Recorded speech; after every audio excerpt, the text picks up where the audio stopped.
Comics of 100 Years Ago, January 10th, 1925. It's Little Orphan Annie by Harold Gray. Annie and Sandy are sitting together in an alley, I should say. Annie is sitting on a box, and Sandy is looking at her, wagging his tail while he sits. She says, "Gee, Sandy, Mrs. Bottle nailed me on the way out with our breakfast I'd saved for you. Now neither of us eats. I don't care for myself, but it's not right to make you suffer." A heart with an arrow through it is above Sandy's head, and along comes a butcher who says, "Hello there, Annie. Some pup you got? He looks hungry to me."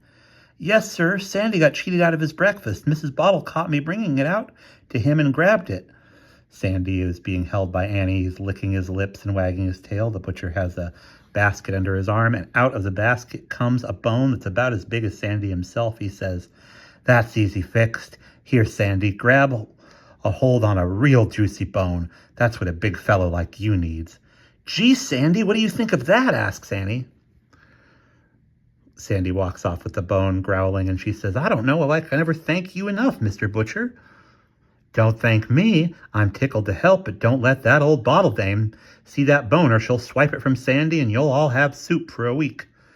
And I'm recording this in November of 2024, so a little bit ago, but a lot of people have been saying they don't get the joke here. What the butcher is telling Annie is that Mrs. Bottle will happily make soup for her family out of a dog bone.